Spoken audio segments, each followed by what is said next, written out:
Vanity. The word vanity, from Latin vanitas, means emptiness, worthlessness, and the Latin vanus, meaning empty. According to the Oxford English Dictionary, 1. Quality of being vain, empty or worthless, futility, unsubstantialness, worthlessness, emptiness, and the vanity of human wishes, of earthly greatness. And then, 2. That which is vain, worthless, and unprofitable, a futile thing, a pointless act, and so on.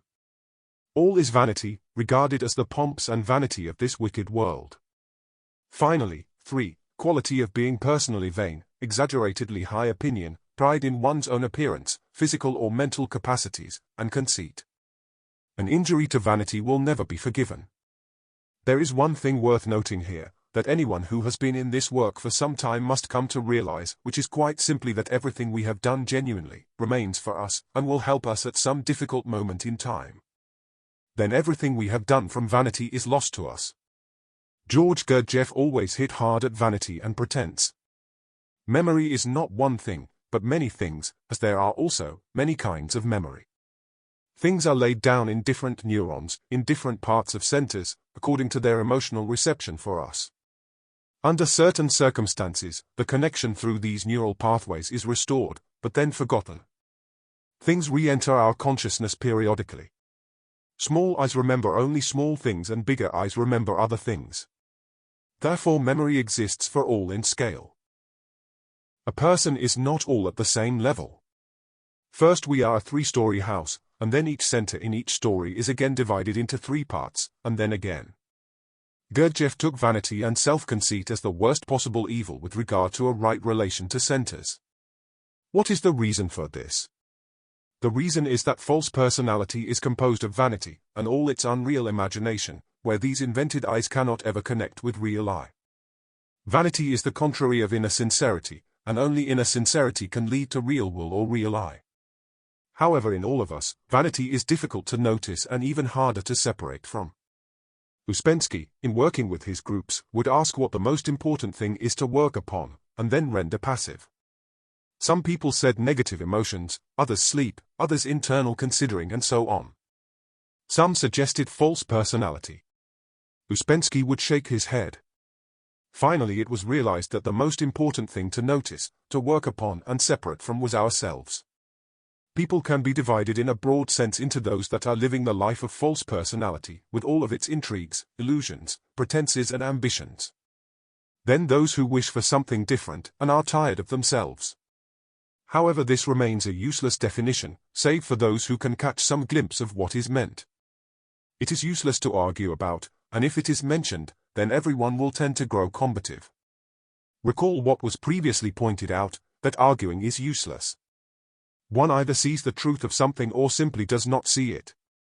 The point is emphasized many times in this work, that sophism is useless. To argue is not to understand, so it is necessary to avoid a person who wants to enter into debate concerning these ideas. They obviously fail to grasp their meaning, and will never be convinced. Quite simply because they are not ready. They do not wish to prepare a dish of this work, but desire instead to smash up everything in the kitchen. Literally, to argue means to turn things into argentum, which is Latin for silver. Silver in parable represents truth. However, mechanical arguing turns things into lead, into dirt.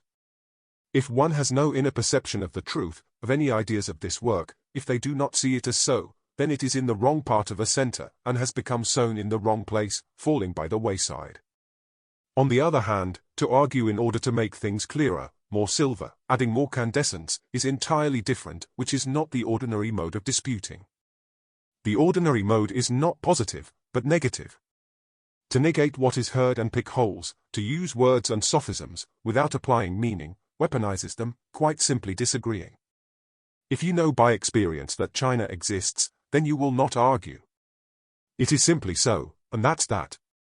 P.D. Ouspensky, while sitting in a small old-fashioned English country pub, in which were many old coloured prints of former bucks and generals, grand ladies, all dressed in the most extraordinary costumes, wigs, hair fashions, and so on, belonging to the period, was asked to comment by his students.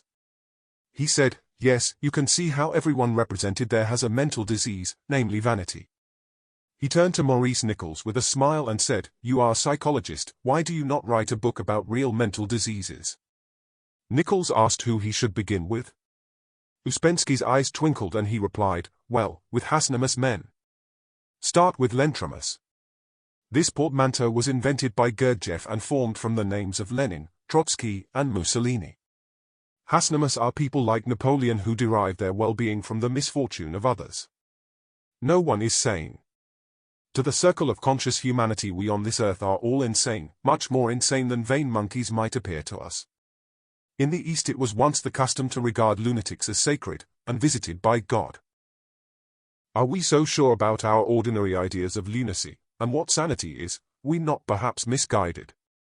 Are we perchance the lunatics, and the lunatics themselves sane?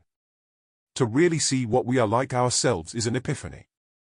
After beginning to notice our own particular forms of vanity, after being convinced for a very long time that we have none, it becomes possible to reflect more upon narcissism, its forms and power over people.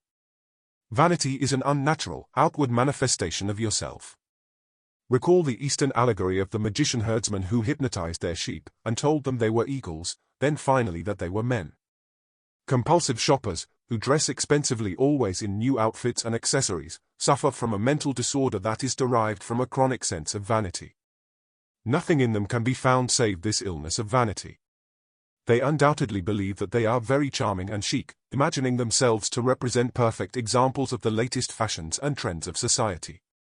The ancient Egyptians embalmed their corpses, adorning them expensively, as a warning to the living dead. All people possess vanity, as narcissism is not gender-biased. In different ages it may take similar forms, but it is usually different. People dress up owing to vanity, however a few may dress apart from vanity, for there is such a thing as reverse snobbery. Vanity separates us from everything real in ourselves, because it remains unreal itself, preventing any genuine inner connections.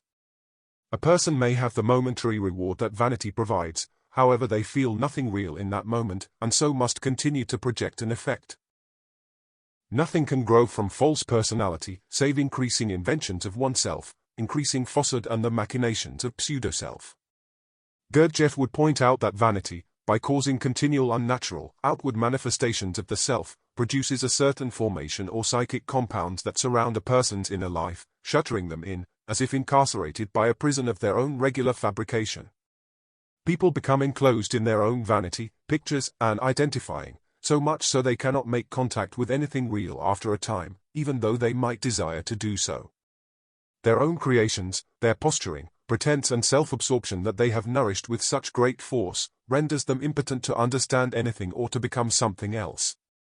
Ouspensky drew an analogy to serious people too, people who do not appear vain but take themselves very seriously all day long. This is just the same impediment, as they enclose themselves in a cocoon of their own seriousness, of which they are vain. Gurdjieff claimed that his task, in trying to teach Western society about this work, lay in quarreling ruthlessly with all manifestations dictated in people by the evil factor of vanity present in their being. Gurdjieff would also point out that, we should really be godlike creatures capable of entering into and understanding the position of others, of understanding the psyche of our neighbors. However, he added in so many words, this is impossible for most people because of the factor of vanity, which admiring only itself, feels better than others, so producing not only the wrong impressions and wrong results outwardly, but causing wrong connections internally, preventing any real deepening of an individual's being. The work also teaches that through the terrible power of vanity, pretending and affectation, we ascribe to ourselves all manner of qualities, capacities, and values that we do not as yet possess. The work must undo this in a person in order for us to be able to venture further. We believe that we can help others when we cannot even help ourselves. We are convinced that we have some extraordinary merit or value which is not the case. We imagine we know ourselves and can do all manner of things. We imagine that we are capable of devotion and so on. To gain insight into the vanity of oneself, into our imaginary pseudoside, is to begin to attain liberation. It is both half pleasant and yet half painful too, because one part of us feels elated, while another part suffers. Consider in this the endless enslavement that vanity compels us to fall under, both in ourselves and in relation to others, inventing the self and inventing our relation to other people and things. When we think of the meaning of freedom, we must ask ourselves, freedom from what? What do we actually seek to break free from? Vanity, conceit, and so on, all lead to manifestations that are not only unnatural, but by making wrong inner and outer connections, prevent any further development of understanding, and so retarding the evolution of humankind on Earth. We should already be tired of the manifestations of humanity as we know it, and of our own incompetence. Suppose we were to ask ourselves the meaning of the Eucharist, and then consider how such a feast would be impossible if everyone present were preoccupied with vanity, with being first, with intrigue and sly unpleasant things, with exerting power over another, with inner hatred and negative states. The meaning of the word Eucharist is good grace, or good charity. The meaning of in Greek is good or well, and Charist means grace and mercy, a sort of inner beauty. We know that the word evangel means good news. Therefore suppose that no real inner and outer connections could take place without goodwill. Real will originally in our language had the meaning of choice, wherein to will was to choose, and good meant rightly put together. It would seem therefore that goodwill has always had the meaning of something conscious. The feast of the Eucharist, which is the commemoration of the Last Supper, was originally only possible among people who had in some sense, goodwill toward one another. Now consider how this could even be possible with vanity, conceit, and false personality within those seated around the table.